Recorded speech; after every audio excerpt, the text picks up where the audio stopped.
नमस्ते सम्पूर्ण साथीहरुमा म तपाईहरुकै प्यारो साथी महेश आइसकेको छु कार्यक्रम परदेशी जान्न चाहन्छन्मा।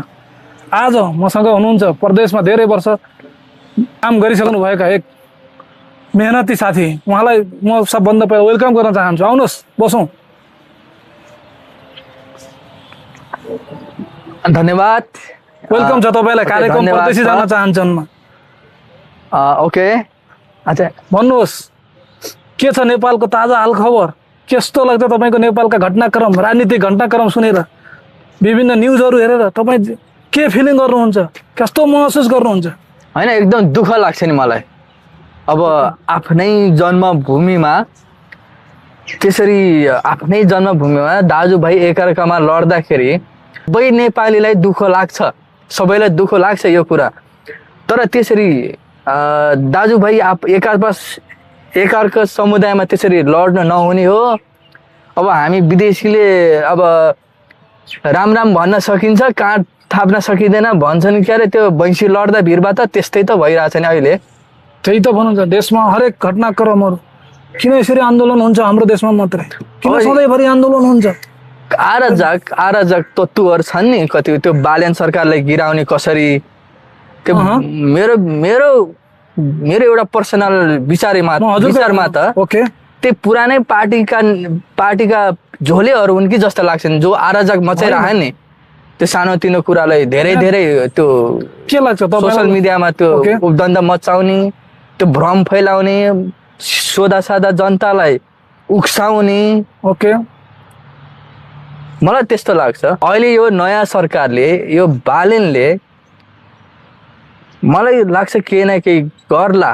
अब भर्खर अब हुन त यङ नेता, यो हामीले यस्तो यङ प्रधानमन्त्री पाएका छौँ, हामी त भाग्यमानी हौँ। तर कस्तो फल दिन्छ भन्ने कुरा हामी आज वेटिङमै छौँ, वेटिङ गर्नुपर्छ, टाइम छ। तर पनि हेर्नुहोस् देशमा आन्दोलन भइरहेको छ, धरना बसिरहेका छन्, विभिन्न जातिहरु बीचमा एउटा द्वन्द्वको स्थिति क्रिएट भएको छ। यसले समाजलाई कहाँ पुर्याउँछ? यसले देशलाई कहाँ पुर्याउँछ? तपाईँ चिन्तित हुनुहुन्न? चिन्तित एकदम छु म। धेरै चिन्तित। म मात्रै हैन, नेपालका सारा जनता दुखी छन्।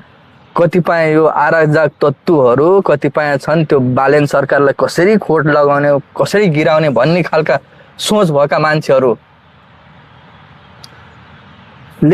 यो काण्ड गरे हो, अरु केही होइन। अब हुन त न्यूज सुन्छु, अब हामी प्रदेशमा अब त्यही त हो, न्यूज सुन्ने त हो। त्यही पनि कुन साँचो कुन झुटो, कुन चाहिँ गलत कुन सही न्यूज पनि गाह्रो, छुट्याउनै गाह्रो। त्यही भएर हामीले आफ्ना कुराहरू राख्दाखेरि समाजलाई असर नपर्ने, समाजलाई विभिन्न जात धर्मको नाममा असर नपुग्ने कुराहरू बोलिदिनु पर्यो। तपाईले सबै समाज मिलेर बस्ने कुरा गरिदिनु पर्यो। त्यही त म भन्दैछु। परदेशमा बस्ने साथीहरु कसरी मिलेर बसेका छन्, विभिन्न जात धर्म विभिन्न संस्कृतिका मान्छेहरु सँगै एउटै भाइचारा एउटै थालमा खान्छौं। तर नेपालमा किन त्यस्तो हुन सक्दैन? किन मानिसहरु यसरी चेन्ज यस्तो भइरहेका छन्? नेपालमा यो हुनुको मेन कारण त बेरोजगारी। ओके, बेरोजगारी अनि अशिक्षित यही कारणले जस्तो लाग्छ। अब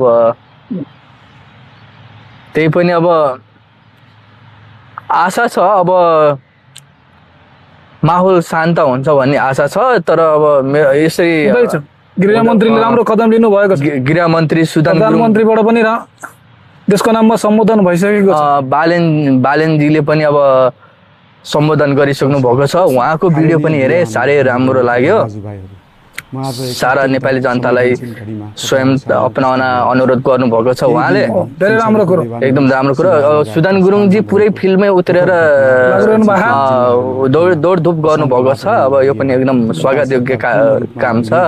तपाईको तर्फबाट के भन्न चाहनुहुन्छ? हाम्रो जो आज यो छोटो भिडियो हेरेर बस्नु हुनुहुन्छ, उहाँलाई के भन्न चाहनुहुन्छ?